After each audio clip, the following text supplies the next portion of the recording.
Welcome back, creatives. So there was a time when layoff announcements sounded almost identical.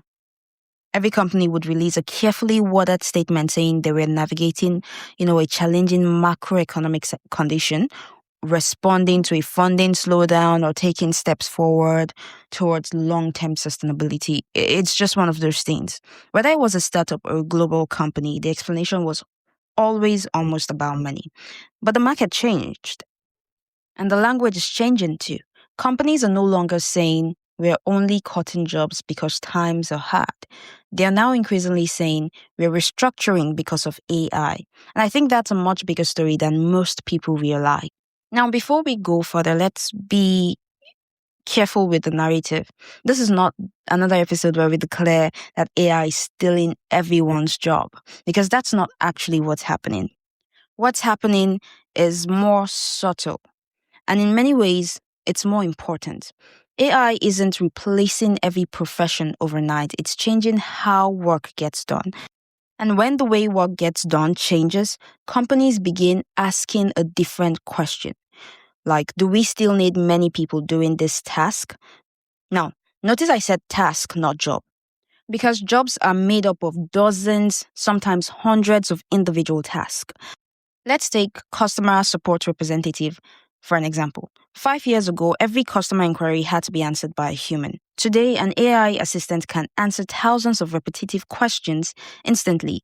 And this does not eliminate customer support, but it changes what human support agents spend their time doing. The same thing is happening in marketing, right?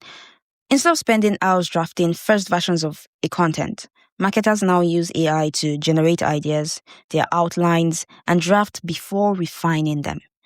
Or developers, for instance, they use AI to write boilerplate code. Designers use AI to create initial concepts. Analysts use AI to summarize reports. Recruiters use AI to screen resumes, especially when there's so much of it. Even executives are using AI to prepare meeting briefs and strategy documents. Now, none of these jobs have disappeared completely, but the amount of human effort required for many routine tasks has reduced dramatically, and that's where the real shift begins. Let's look at what the shift actually looks like. Earlier this year, Nigeria crypto startup Zap Africa announced it had reduced its workforce from 18 employees to 10. That's like a 44% reduction. What made the announcement stand out wasn't just the number. The company explained that the restructuring part was an AI-driven efficiency shift. By deploying AI for customer support and other operational tasks, it believed that the smaller team could accomplish the same work. Now, compare that with Jumia, Africa's largest publicly listed e-commerce company.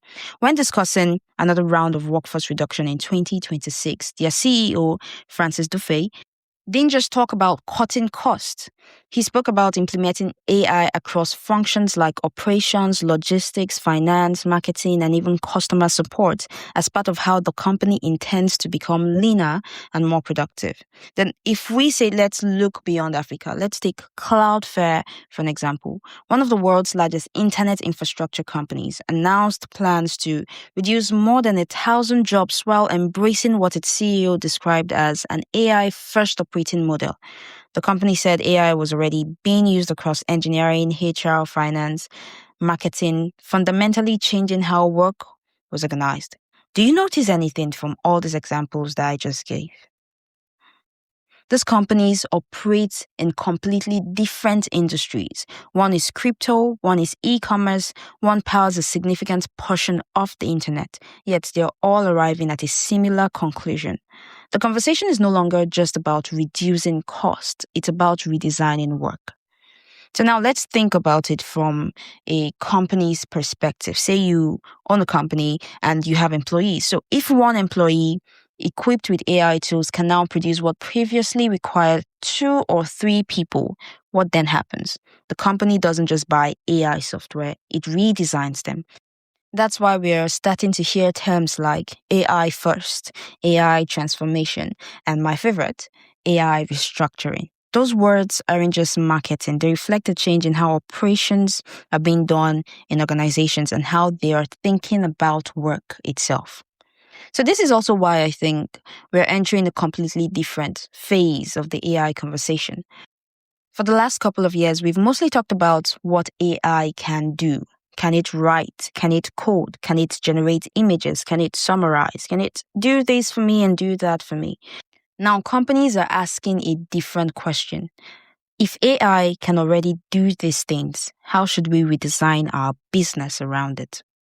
And that's a much bigger question because it doesn't stop at the software. It affects hiring, it affects management, it affects training, performance expectations, even the skills that the companies value the most. It affects everything. So remember the headline from 2022 and 2023. Startups were laying off people because fundings had dried up. Investors wanted profitability, interest rates were rising. The story was really about surviving, right?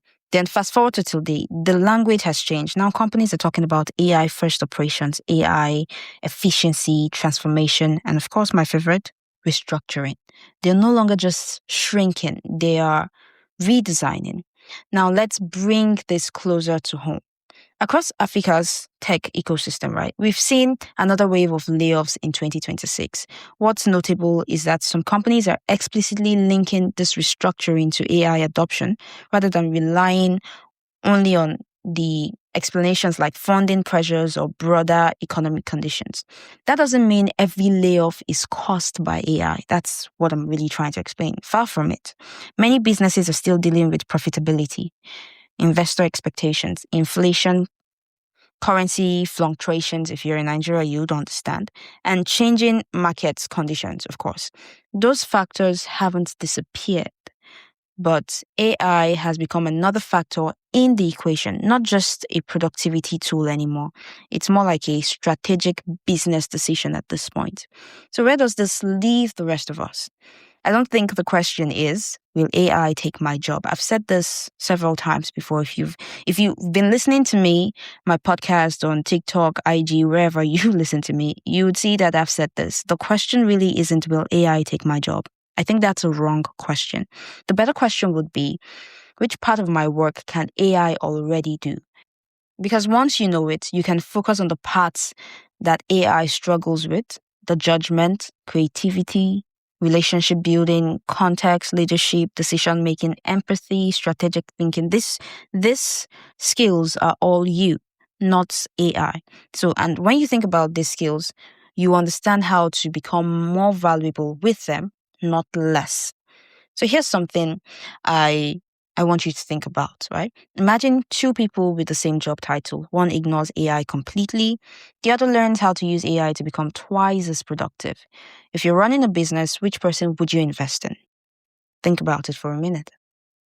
That's the uncomfortable reality we're moving towards. The competition may not be between humans and AI. I think I've said this to you before. It may be between people who know how to work with AI and people who do not.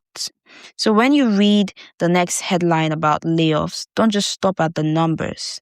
Read the explanation, look at the language, ask yourself what has actually changed inside that company. Because the future of work isn't only about jobs disappearing, it's about work itself being redesigned. And the redesign has already begun. It has. Anyways, thank you for listening to me again on this episode. If this episode made you think differently about AI and the future of work, share it with someone who's building a career, who's leading a team, or wondering what comes next, because understanding the shift is the first step to staying ahead of it.